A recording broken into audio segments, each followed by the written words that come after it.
Cet épisode a été créé à partir de l'anglais en utilisant l'intelligence artificielle. Bienvenue à la deuxième partie avec Sir Ellen Dalton, Exode 14 à 18. Les routines vertueuses ne diffèrent pas beaucoup des habitudes saintes, mais j'appelle cela le service, le ministère. Se réveiller le matin et laisser l'esprit vous dire qui a besoin de vous, où vous devez être, ce que vous devez faire. J'ai appris en 2020 à faire du pain au levain. J'en fais toujours 2 miches et le Seigneur me dit toujours où apporter la deuxième. Ça pourrait être une routine vertueuse. Une autre pourrait être d'aller au temple. Ce n'est pas quelque chose que la plupart d'entre nous faisons tous les jours, mais ça pourrait être une routine vertueuse. Tu en as, Hank, et toi aussi, John, tu en as depuis longtemps. J'apprends de vous. Eh bien, j'ai une routine vertueuse qui consiste à me retrouver avec John, by the way, et à discuter des Écritures avec quelqu'un d'autre. Est-ce que ça compte pour nous, Hank, quand je me retrouve avec Hank et qu'on parle des Écritures? J'espère bien que oui. Écoutez ça tous les deux, Neil A. Maxwell. Oui, quelques petites fleurs pousseront brièvement dans le ravin asséché où des torrents d'eau passent de temps à autre. Mais ce sont les cours d'eau réguliers qui apportent des récoltes abondantes et indispensables. Dans l'agriculture de l'âme, les crues soudaines ne remplacent pas une irrigation régulière. J'adore Neil Maxwell. C'est le meilleur. Ça se voit qu'il est assidu. On voit tout de suite quand quelqu'un a été assidu au quotidien. Des choses s'imprègnent en vous sans même que vous vous en rendiez compte. Je vais vous donner un exemple. Quand je m'entraînais pour un marathon, j'écoutais toujours les discours des prophètes. Je pouvais rentrer chez moi après avoir couru 16 kilomètres sans même me souvenir de ce que j'avais entendu. Du moins, le croyais-je. Mais quand j'étais dans mon appel et que je devais dire quelque chose que le Seigneur voulait que je dise, ces choses me revenaient. D'une manière ou d'une autre, votre corps, votre esprit et votre âme enregistrent ce que vous faites, et ces choses quotidiennes vous reviennent pour vous aider à bénir les autres. J'ai constaté ça encore et encore dans mon appel.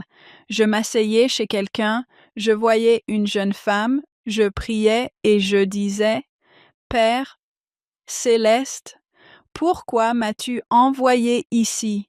Que puis-je faire? » Et la réponse me venait parfois sous la forme d'une phrase tirée d'un discours de conférence que je croyais avoir oublié depuis longtemps. Hélène, parmi tout ce que vous nous avez enseigné aujourd'hui, ce qui était fantastique, cela peut paraître si simple, mais c'est tellement, tellement important. Les habitudes saintes, quotidiennes et les routines justes qui, comme vous l'avez dit, peuvent être hebdomadaires ou mensuelles. Vous souvenez-vous que frère Bednar a parlé des coups de pinceau d'un tableau? Ce n'est pas quelque chose d'énorme chaque jour. Ce n'est qu'un coup de pinceau, puis un autre. Oui. Oh, Hank, merci de nous le rappeler. C'est un excellent concept et c'est exactement ce que j'essaye de dire. Mais tu viens de l'exprimer avec les mots du prophète. Il a dit, pris isolément, aucun d'entre eux ne semble vraiment impressionnant. C'est leur ensemble qui compte. C'est de là que viennent la beauté et les habitudes saintes. Je me souviens que frère Alexander Dushku a donné un discours sur des rayons de lumière qui semblaient petits, mais qui ensemble formaient un pilier de lumière. Tu en as parlé tout à l'heure, Hélène, à propos des piliers de lumière. Ils ont été guidés. Cette idée de pain quotidien, je pense que c'est une excellente leçon temporelle avec une application spirituelle car, Hank, je ne crois pas avoir jamais prononcé cette phrase auparavant. Tu sais, je ne crois pas avoir mangé quoi que ce soit depuis jeudi. C'est vrai, je n'oublie jamais de manger. Le jeûne est à chaque fois une épreuve difficile pour moi. Je n'oublie jamais de manger, mais pensez au pain quotidien comme aux Écritures qu'Hélène vient d'évoquer. Est-ce si facile d'oublier de le faire? Je veux dire, on pourrait se gaver de pain tout le week-end, mais ça ne marche pas. C'est comme garder la manne, mais en manger un peu chaque jour. Waouh, quelqu'un m'a vraiment mis KO avec cette remarque. Si vous voulez me connaître, ne regardez pas mes objectifs, regardez mes habitudes. Ce que vous pourriez apprendre en observant mes habitudes, c'est que je suis quelqu'un qui fait défiler. Ce ne sont pas vos objectifs qui vous élèvent à votre niveau. Il a dit que ce sont vos habitudes qui vous font descendre à votre niveau. Si nous avons des habitudes saintes et des routines vertueuses, et qu'elles sont constantes comme le filet d'eau continu de frère Maxwell. Je veux dire, je pourrais probablement lire le livre de Mormon, les 30 et 1 décembre, et le terminer en 1 an. Mais c'est tellement mieux de lire un peu chaque jour. Faites-en une habitude sainte. Hélène, ça valait le prix d'entrée rien que pour ça. En voyant ça, je vais te donner ça tous les jours et je ne veux pas que tu le gardes. On ne peut pas le mettre de côté. On oublie. On doit sans cesse revenir au pain de vie. On revient simplement en respectant notre alliance de toujours se souvenir de lui. Les Écritures nous aident à le faire. La prière quotidienne nous aide à le faire. Peut-être qu'une habitude vertueuse serait le jeûne. On n'est pas obligé de le faire tous les jours, mais ça peut être une habitude 1 fois par mois. Je crois que notre ami Brad Wilcox a dit « Le dimanche de jeûne, c'est le dimanche le plus lent de l'Église. » Mes enfants disent ça aussi. Oui, c'est un dimanche lent. Ce n'est pas rapide.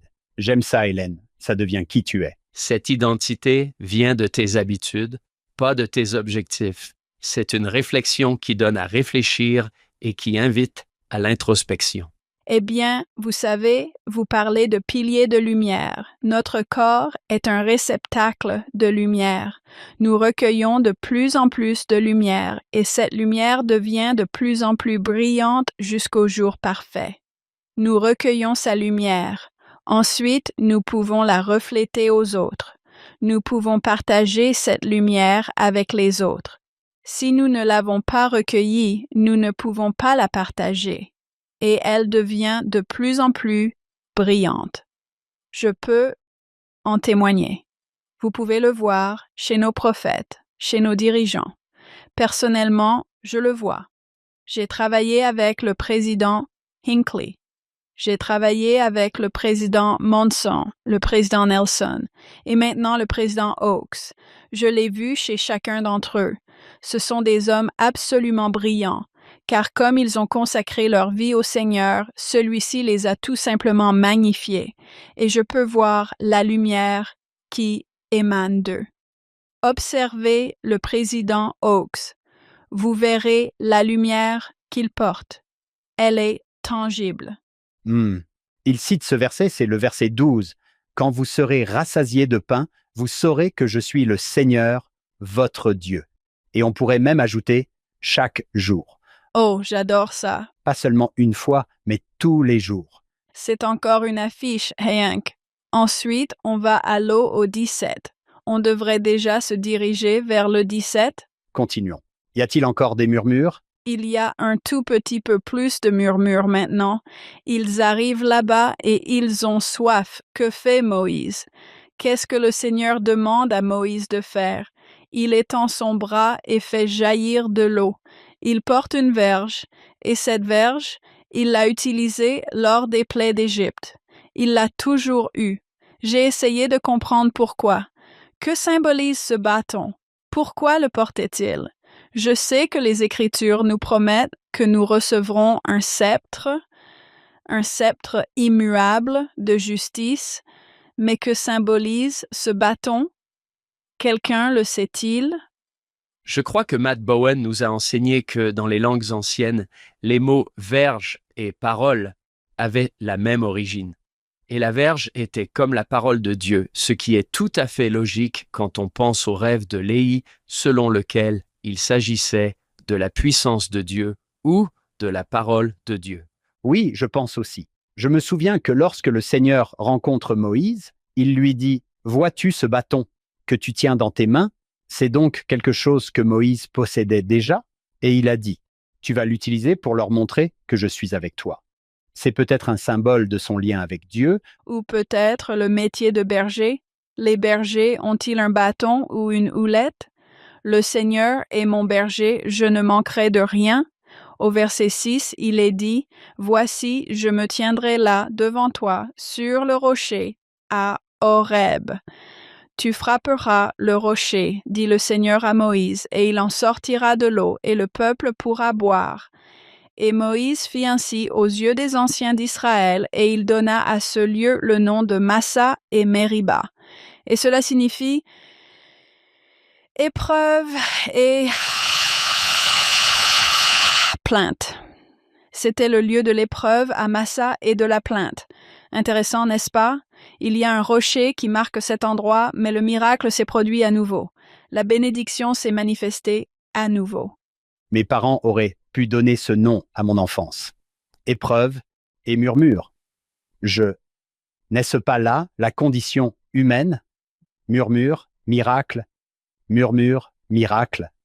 Et honnêtement, je ne veux pas donner l'impression de dire « Oh, je n'arrive pas à croire qu'il murmure ». Quand on a faim, c'est difficile. Quand on a soif, c'est difficile, surtout s'ils se trouvent au milieu du désert jordanien. C'est un endroit où il fait très chaud, si vous y êtes déjà allé. Oh, oui, et d'avoir soif. Pauvre Moïse. Moïse se dit « Qu'est-ce que je suis censé faire pour ces gens? Ils sont sur le point de me lapider.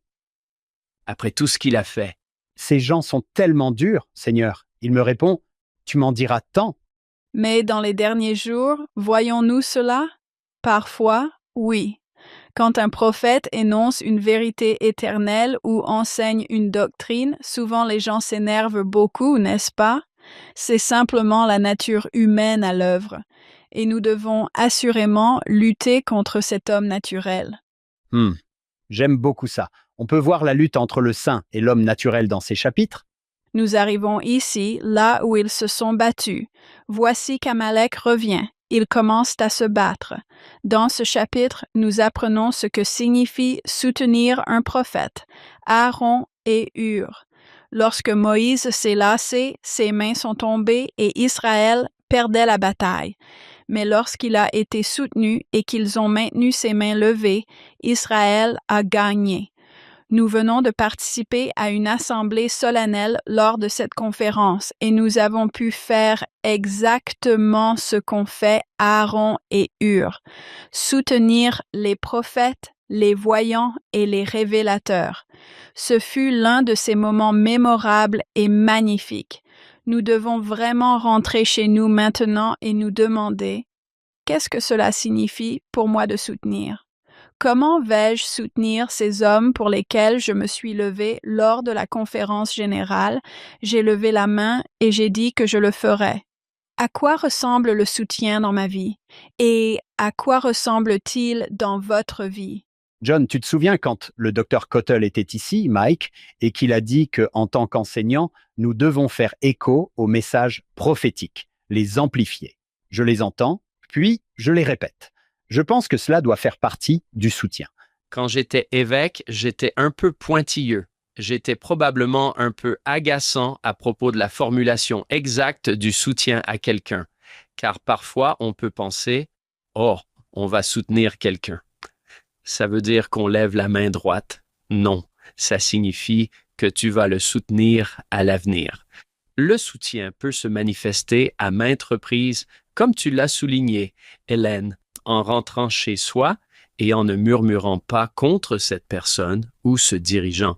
Mais le soutien est une chose continue, et la seule chose que vous faites, c'est signifier que vous soutiendrez cette personne. Je crois que cela s'appelle l'alliance du consentement commun. Si vous le formulez ainsi, cela lui donne un peu plus de poids. Nous ne soutenons pas les gens en levant la main, nous signifions que nous les soutiendrons à l'avenir. C'est ce que j'essaie de dire. John, quand quelqu'un dit « Vous ne faites que suivre aveuglément », c'est de l'obéissance aveugle. Le soutien, c'est différent, n'est-ce pas? Vous avez une connaissance. Teneo est un verbe latin, donc soutenir, teneo, signifie tenir.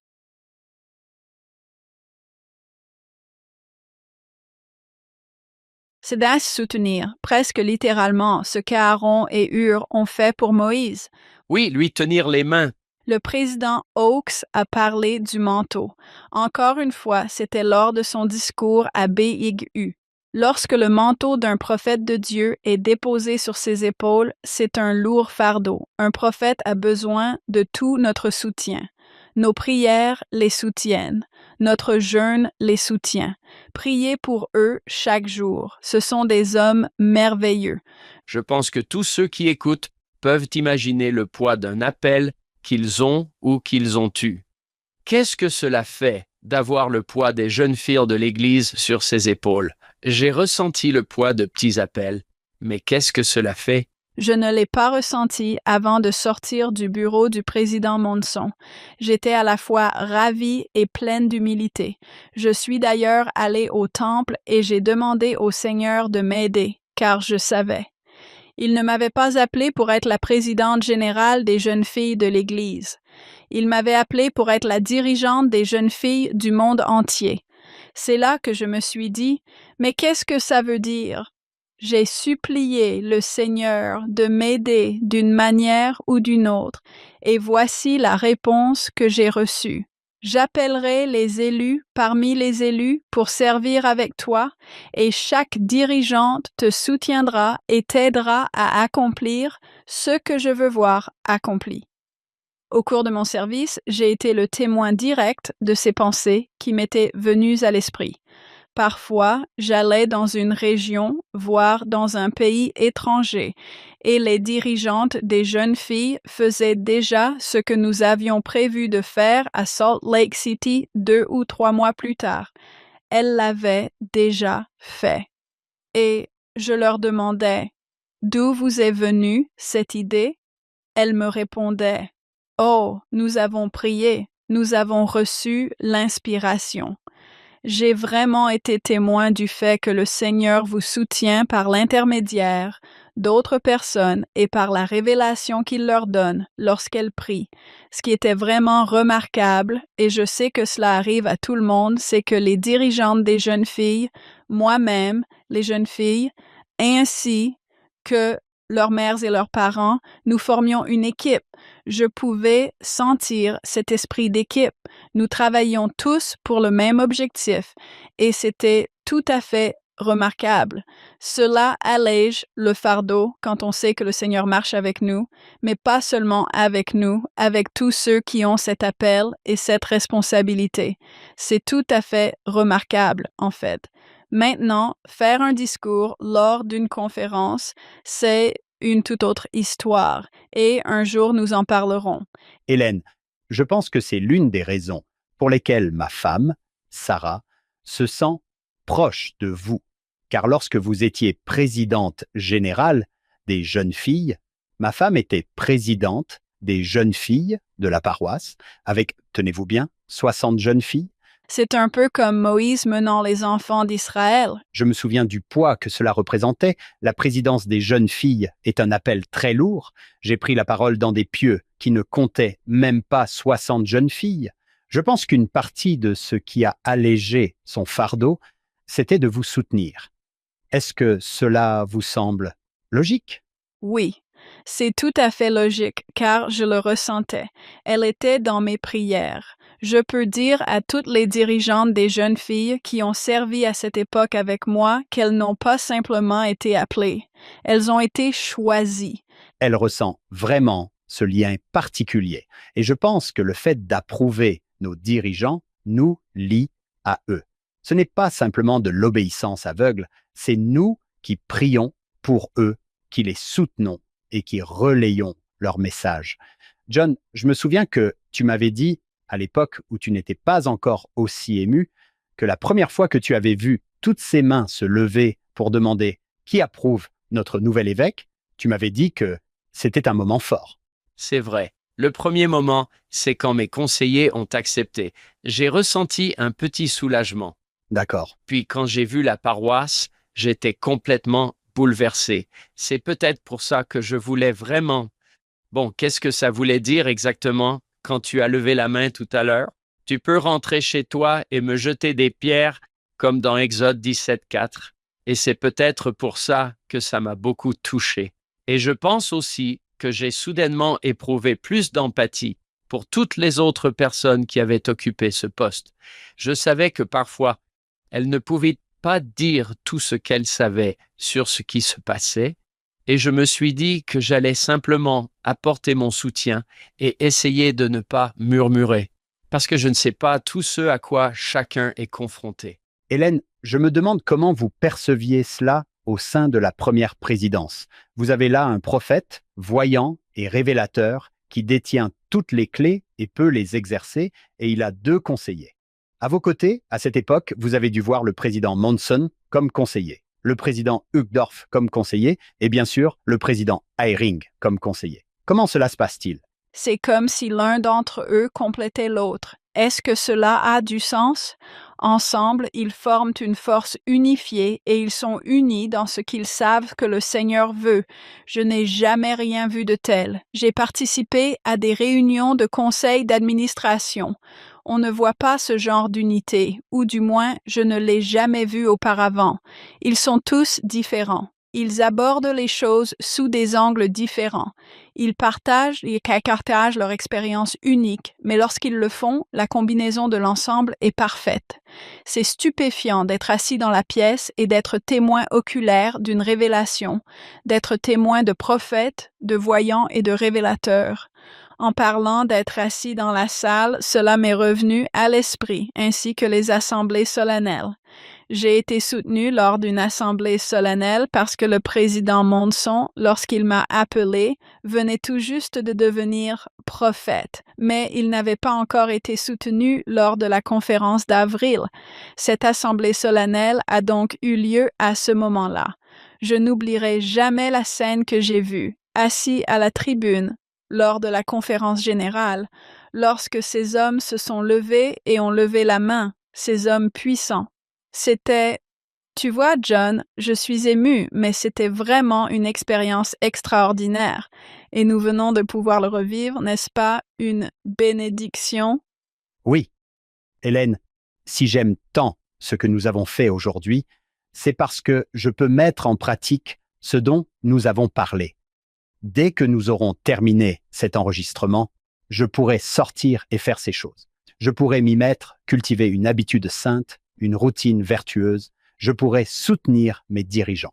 Et nous pouvons travailler sur ces attributs chrétiens dont nous avons parlé ici, cette constance, ce pardon, cet amour que nous ressentons. En fait, la fin de ce chapitre 17 est tellement belle car il est dit, au verset 15, « Moïse bâtit un autel et l'appela du nom de Jéhovah Nissi. Cela signifie « Le Seigneur est ma bannière ». N'est-ce pas magnifique? Le Seigneur est ma bannière. C'est exactement ce que le président Oaks nous enseigne actuellement. Dans chacun de ses discours, il a dit « Souvenez-vous, Jésus-Christ est le chemin ». En d'autres termes, le Seigneur est ma bannière. J'adore cette fin de chapitre. Pour notre dernier chapitre, il s'agit du chapitre 18.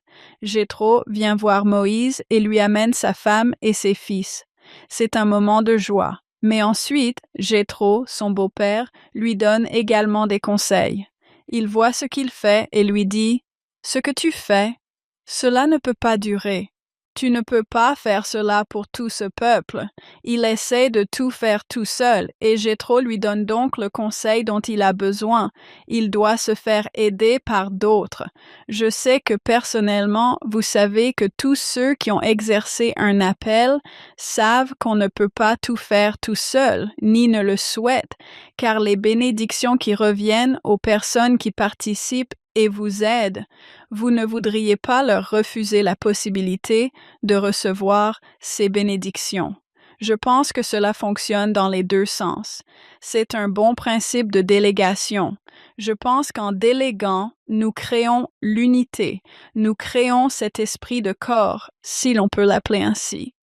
Tout le monde grandit, s'épanouit et prospère ensemble. C'est ce qui se passe de haut en bas dans l'Église, n'est-ce pas? On pourrait avoir l'impression qu'être juste ou fidèle dans son appel signifie donner, donner et encore donner. Je fais tout moi-même. C'est la chose sage à faire, mais il faut vraiment écouter Jéthro ici. Vous allez vous épuiser et les gens vont s'épuiser. Il ne s'agit pas d'être égoïste, mais de se soucier réellement des gens. Car lorsqu'un évêque, un président de pieux, une présidente des jeunes filles, un président de collège d'anciens ou une présidente de la société de secours porte tout cela seul en pensant « Oh, je fais ce qu'il faut », non seulement vous allez vous épuiser, mais le groupe que vous essayez de servir va aussi s'épuiser.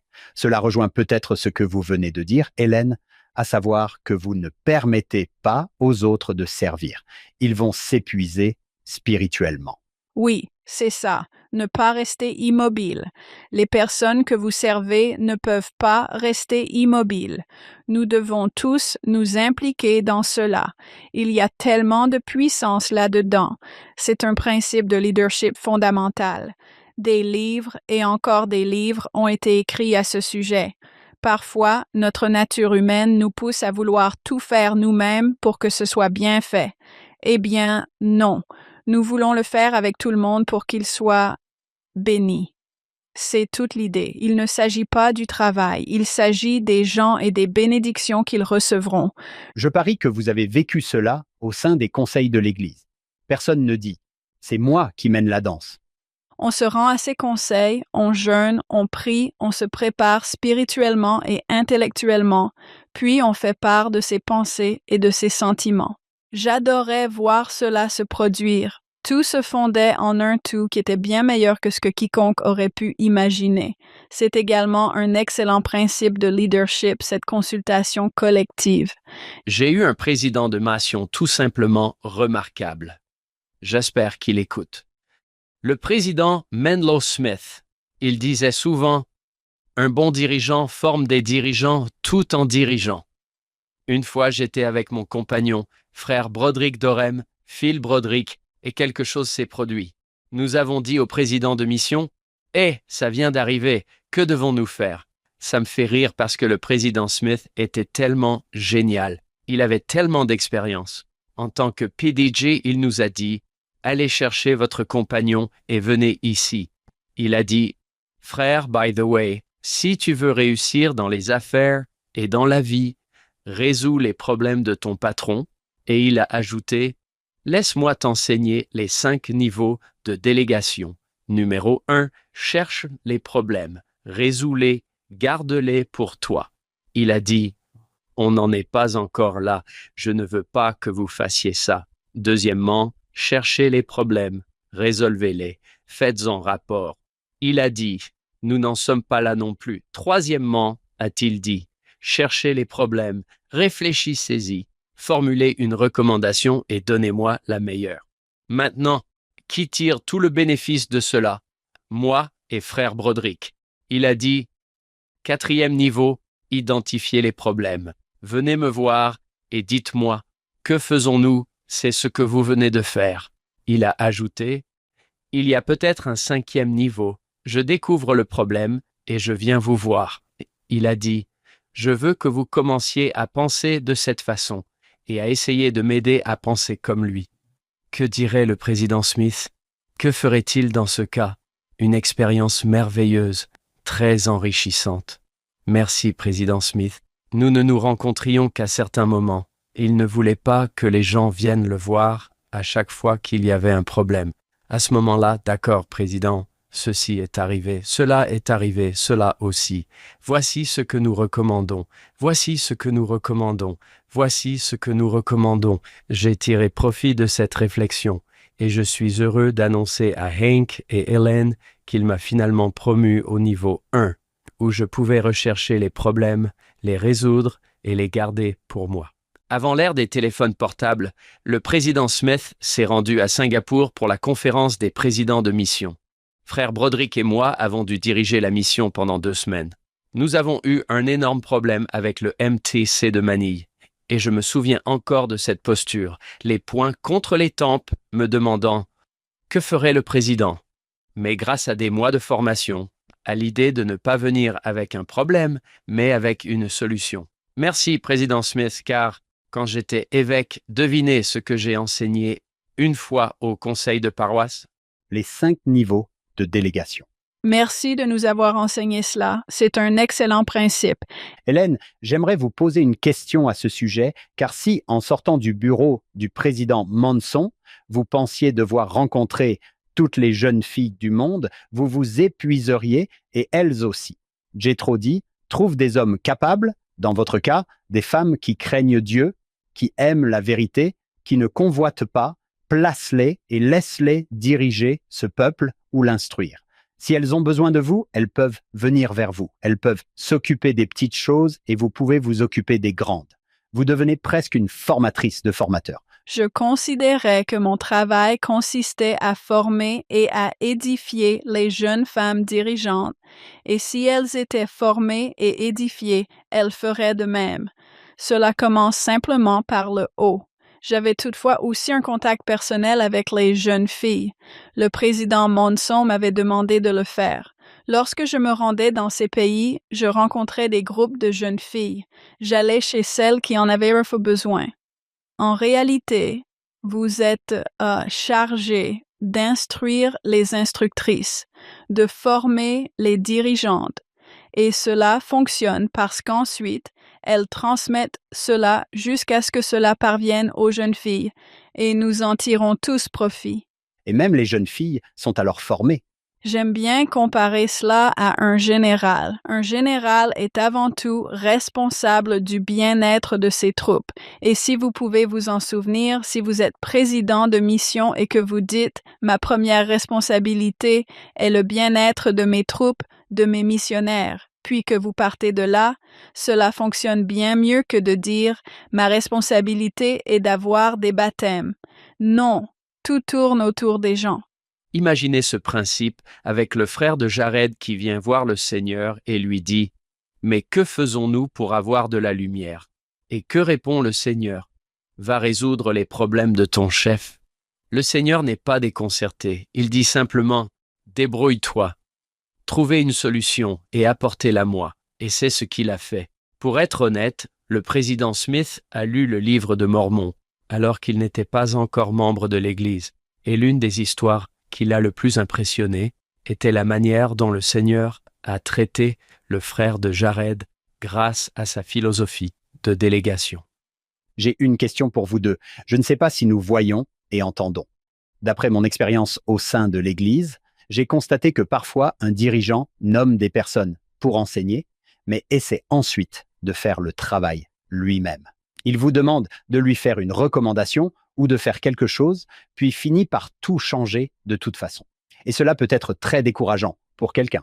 Par exemple, une présidente de la société de secours qui élabore une solution, comme tu le dis, John, pour que l'évêque la modifie ensuite. Ou pour la présidente des jeunes filles, ou pour le collège des anciens, peu importe qui c'est, la primaire, qu'en diriez-vous tous les deux? Avoir un dirigeant comme ça, est-ce qu'on appelle ça de la microgestion? Ou est-ce que c'est dire « Oui, je veux que tu sois le dirigeant, mais non, en réalité, c'est moi qui vais continuer à prendre toutes les décisions. » Est-ce que je mets le doigt sur quelque chose? J'ai l'impression d'avoir entendu cela de la part d'amis et de membres de ma famille. Vous avez mis le doigt sur quelque chose que beaucoup de gens ressentent. Peut-être que le conseil a été convoqué, mais que la solution a déjà été décidée. Ils n'ont alors pas du tout l'impression d'être écoutés. Il est tellement important que ce ne soit pas le cas, car j'ai moi-même constaté que je ne pouvais pas trouver les meilleures réponses qu'un groupe entier de femmes pouvait apporter. C'était très stimulant, très vivifiant. Avez-vous également constaté cela dans votre rôle de dirigeante? Absolument. On dirait que chacun détient une pièce de la révélation et que nous assemblons un puzzle. Encore une fois, nous grandissons tous ensemble. Nous partageons tous ce sentiment d'unité. On ne veut pas d'un conseil où tout est déjà décidé. Non seulement c'est démoralisant, mais ça donne presque envie d'abandonner. Eh bien, voilà. À quoi ça sert que je sois là? Tu vas tout changer de toute façon, n'est-ce pas? Oui. Oui, Mais d'un autre côté, je pense aussi qu'on ne peut pas se présenter à un conseil avec une solution toute faite dans la tête que l'on croit être la bonne pour ensuite se fâcher parce que ce n'est pas celle que le groupe propose. C'est simplement une manière coopérative et enrichissante de travailler avec les autres. C'est vraiment le cas et cela nous enrichit. On apprend à faire des compromis, on apprend à écouter, on apprend à se laisser guider par l'esprit. Et quand l'esprit nous guide, tout fonctionne. C'est magnifique. Je me souviens que Sœur Aburto est venue ici il y a quelques années et nous a dit quelque chose de très similaire. Elle a dit « Je ne m'attachais pas émotionnellement à mon idée. C'était comme la loi de la consécration. Une fois que je l'avais mise sur la table, elle ne m'appartenait plus. » C'est vrai. Oh, c'est tellement bien, vous savez, parce que vous rentrez chez vous, vous priez à ce sujet et vous recevez une révélation. Vous recevez de l'inspiration, mais ne supposez pas que c'est la solution. Cela peut en être une partie. Le Seigneur a toujours des choses plus grandes et meilleures en tête. Y a-t-il dans votre vie des Jétros prêts à venir vous dire « Ce que tu fais n'est pas bon. Ça ne va pas marcher, tu vas t'épuiser. » Je pense avoir eu de bons Jétros dans ma vie qui sont venus me dire « Je ne sais pas si tu t'en rends compte, mais tu dois apprendre à déléguer. » Je pense que la solution la plus facile est simplement de te laisser te planter. Mais si quelqu'un t'aime vraiment, il sera peut-être prêt à te dire « Tu fais quelque chose qui te fait du mal à toi et aux autres ». C'est plus difficile, mais c'est plus aimant que de dire « Oh, tu es génial tel que tu es ». Tu t'en sors bien, tu vas t'épuiser d'ici 3 mois. Je suis donc content que tu le dises comme ça, Hank. Je suis reconnaissant envers les Jétros de ma vie qui m'ont dit « John, tu fais ça, ça te fait du mal et tu ne t'en rends même pas compte. » Je veux dire, j'en suis vraiment reconnaissant. Probablement juste parce que j'ai dit ça, plein d'autres Jétros vont sortir du bois maintenant. Et je pense que Jétro a bel et bien sa place. Il n'est pas simplement l'un des gens. Il a été placé dans la vie de Moïse en tant que beau-père, l'un de ses conseillers. Je ne sais pas si j'irai voir mon évêque pour lui dire « Ce que tu fais n'est pas bien. » J'ai appris un grand principe du président Nelson qui, à l'époque où j'étais président des jeunes filles, était mon conseiller de la prêtrise. Il m'a dit « Hélène, n'aie jamais peur d'une réprimande. » Et je me suis dit Est-ce qu'ils arrivent? « Oui, est-ce que je viens d'en recevoir un? N'ayez jamais peur d'une réprimande. » Puis il m'a expliqué l'étymologie du mot chastise, réprimander. Une partie de ce mot vient de chaste ou pur. Un châtiment a pour but de vous rendre plus pur, plus raffiné, meilleur dans ce que vous faites. Après qu'il m'ait dit cela, j'allais dans son bureau et je disais « D'accord, j'ai besoin de mon châtiment. » Parfois, je l'avais. C'est aussi une bonne façon de voir les choses. Je dois noter ça. Vous voulez donc dire que le président Nelson s'intéressait à l'étymologie des mots? Oui, c'est surprenant. Oui, oui, c'est vrai. Hélène, j'ai une question personnelle à te poser. Je t'ai d'abord connue en tant que responsable d'église, puis j'ai eu la chance de faire ta connaissance en tant que personne. Ça a été merveilleux. Chaque fois que je suis avec toi, tu ne cesses de me faire des compliments. Je me souviens de la première fois où je t'ai rencontré, en personne, je crois. Tu m'as dit « Je sais qui tu es. Tu es un défenseur de la vertu. » Je me souviens que tu as dit ça. Oui, c'est vrai, n'est-ce pas? C'est incroyable. Chaque fois que j'ai dit quelque chose ici, tu as répondu « C'est profond. » Est-ce quelque chose qu'on t'a enseigné ou est-ce que cela te vient naturellement? Parce que je trouve que c'est une compétence vraiment profonde. John, ne voyons-nous pas Jésus faire cela? Tu seras le roc. Vous êtes les fils du tonnerre. Vous êtes les fils du tonnerre. Dans sa prière, il dit « Ce sont mes apôtres. » Il dit « Mes apôtres, ils sont exactement comme moi.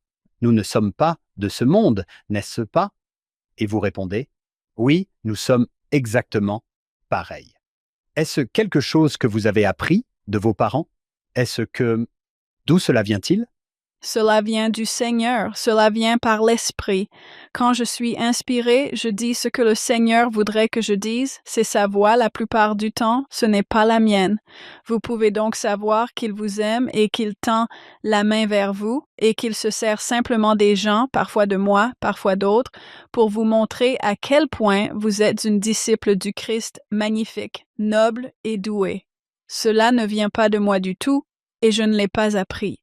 Parfois, je dis des choses sans même y penser, puis une jeune femme ou quelqu'un d'autre vient me voir 5 ans plus tard et me dit « Vous avez dit ceci et je ne l'ai jamais oublié, cela a façonné mon identité et qui je suis. » Mais ce n'était pas moi, c'était le Seigneur qui m'utilisait comme un instrument. Alors, Hank, tu es aimé, et toi aussi, John. À ce jour, je sais qui tu es. Tu es un défenseur de la vertu. Ça doit faire 12 ans. Je m'en souviens comme si c'était hier. Je me souviens où j'étais. N'est-ce pas incroyable? Mais voyez-vous, c'est parce que ce n'était pas moi. C'est vraiment important que je le précise. Même si j'ai appris de vous deux bien avant de vous rencontrer, je vous admire personnellement énormément. Vous êtes Durstein, des gens authentiques.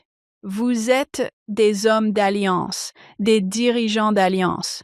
J'ai tellement appris de vous. Bon, ça vient d'Elaine Dalton, mais ces autres choses-là, en réalité, elles viennent du Seigneur. C'est très gentil. Ça m'a fait vraiment plaisir. Et elle continue de le faire encore aujourd'hui. Hélène est un peu une célébrité dans notre Église, mais elle vous donne l'impression d'être une célébrité. Vraiment. Je n'arrête pas de dire que je ne suis pas une célébrité, je suis une servante. Oui, j'aime bien ça. C'est tout à fait moi. J'aime bien ça. Hélène, très peu de gens auront l'occasion que vous avez eue de siéger au sein des conseils de l'Église avec les apôtres et la première présidence. D'après votre expérience, sont-ils les personnes que nous espérons qu'ils soient? Nous les voyons tous les 6 mois lors de la conférence générale, parfois sur les réseaux sociaux, mais vous avez pu les côtoyer lors de réunions, de longues réunions stressantes. Sont-ils ceux que nous espérons qu'ils soient? Oui, tout à fait. Ils sont en harmonie, ils sont authentiques. En fait, j'aimerais que tout le monde puisse assister à une réunion avec eux, mais plus encore, j'aimerais que chaque membre de l'Église puisse assister à une réunion et entendre les prophètes, les voyants et les révélateurs prier pour vous. Quand on entend les prophètes et les révélateurs prier pour les membres de l'Église, cela change tout. Je souhaite de tout mon cœur que tout le monde puisse vivre ce que j'ai vécu. C'était un tel privilège. Vous êtes tellement aimés, chacun d'entre nous l'est, et il prie pour nous. Parfois, je fais simplement une prière. Aide-moi à ressentir leur prière. Aide-moi à savoir ce qu'ils prient pour que je fasse. Et encore une fois, cela nous ramène directement à ce soutien. Lorsque nous les soutenons, le Seigneur nous soutient. Et c'est un merveilleux cercle vertueux dans lequel nous entrons. Ils sont bien plus que ce que nous pensons d'eux. On ne les voit pas, sauf peut-être à la chair en train de faire un discours, d'enseigner la doctrine, mais leur côté personnel, leur vraie nature, j'ai pu en être témoin et oh, ils sont précieux, tout simplement précieux. Nous avons parfois l'impression que certains sont sévères, mais ce n'est pas le cas. Ils sont exactement comme le Sauveur. Vraiment. Cette récente nomination de Clark Gilbert, l'avez-vous admiré? Il est exactement comme le Sauveur. C'est un grand dirigeant. Ils sont authentiques. Je peux en témoigner. Je n'ai pas fait de recherche là-dessus, mais vous êtes peut-être la femme qui a le plus pris la parole lors de la conférence générale. Si ce n'est pas le cas, vous n'en êtes pas loin. Je crois que j'ai prononcé 16 discours à la conférence générale entre 2003 et 2013. Peu d'entre nous auront l'occasion de prendre la parole à la conférence générale. John le fera peut-être, mais je sais que ce ne sera pas mon cas. Je me souviens de aimer sa mère, je me souviens de retour à la vertu. Pourriez-vous nous parler de votre préparation et de prendre la parole à la conférence générale? Ensuite, nous conclurons notre épisode. D'accord. Je vais faire court car c'est le processus de raffinement spirituel le plus pénible que j'ai jamais connu. On reçoit une lettre. Elle dit « Chère Hélène, vous prendrez la parole lors de la conférence générale. Ce n'est pas une demande. Vous avez déjà accepté de prendre un bout du bâton, alors vous prenez l'autre. Et il est écrit « Vous disposerez de 12 minutes et vous prendrez la parole après un tel. » Que le Seigneur vous bénisse dans votre préparation. Sincèrement, vos frères. Puis c'est signé de la main des 3 membres de la première présidence. Une fois que vous avez digéré ça, vous vous asseyez et vous pleurez pendant quelques minutes. Puis vous commencez à vous demander « Que voudrait le Seigneur que je dise ?» Votre première réaction, du moins la mienne, était de vouloir prononcer le discours le plus intelligent et le plus magistral de tous les temps en utilisant tout le vocabulaire dont je disposais. Ce n'est pas ainsi que cela fonctionne. Ce n'est pas votre discours. Ce qu'il fait, c'est qu'il utilise vos expériences de vie uniques pour enseigner et témoigner de lui. Une fois que j'ai compris cela, les discours sont devenus plus faciles. Beaucoup d'entre eux me venaient ligne après ligne. C'était dur, vraiment dur. Au milieu de la nuit, beaucoup de ces phrases me venaient, puis d'autres jaillissaient tout simplement du ciel. Elles jaillissaient. Je n'arrivais pas à écrire assez vite. Quelqu'un m'a dit que c'était simplement des discours que j'avais préparés dans l'existence prémortelle et qui m'étaient simplement donnés. Je ne sais pas comment cela fonctionne. Une fois que tout est couché sur le papier, il faut chronométrer le discours. En le chronométrant, on coupe, on coupe, on coupe. Et quand j'arrivais enfin à la durée idéale, la plupart du temps, je ne reconnaissais même plus mon discours. Je me demandais si cela aurait un sens pour quiconque l'écouterait. C'est là que le Seigneur intervient et fait en sorte que tout fonctionne.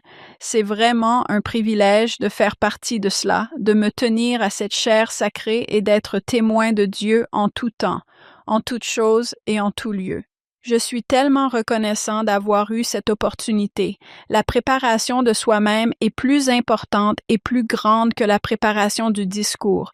Il faut vraiment faire beaucoup de travail spirituel pour se mettre dans une position où l'on peut entendre la voix du Seigneur. Ce n'est pas facile, c'est difficile, mais c'est merveilleux. Je suis sûr que vous vous en souvenez, mais je pense que cela ferait plaisir à nos auditeurs de l'entendre. Voici les 2 derniers paragraphes que la présidente Dalton a partagés avant de quitter ses fonctions. Jeunes filles, des générations entières dépendent des choix que vous faites, de votre pureté et de votre conduite irréprochable. Ne vous laissez pas ébranler. Un grand destin vous attend.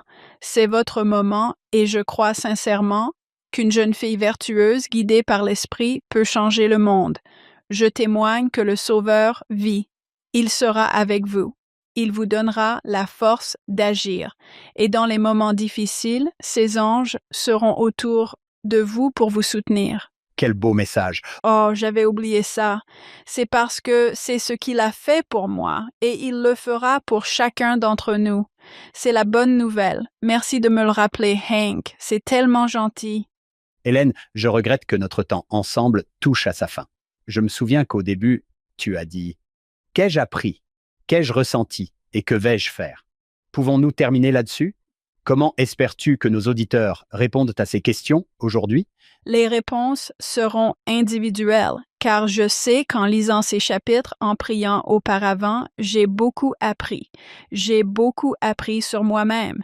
J'ai beaucoup appris sur le Sauveur. J'ai appris que c'est une histoire d'identité. C'est une histoire de foi contre la peur. C'est une histoire de révélation. C'est une histoire de rédemption. Dieu nous ouvrira toujours une voie. Il nous ouvrira toujours une voie. C'est une histoire où l'on reçoit toute la manne et ce genre de choses. C'est une histoire de quête incessante. Je pense que c'est une histoire de réorientation radicale. Dieu veut pour nous une réorientation radicale de nos impulsions égoïstes et orgueilleuses et l'éviction de l'homme naturel afin que nous n'allions plus pécher, comme il nous l'a promis. C'est un ensemble de chapitres profonds, je crois. Maintenant, qu'ai-je appris?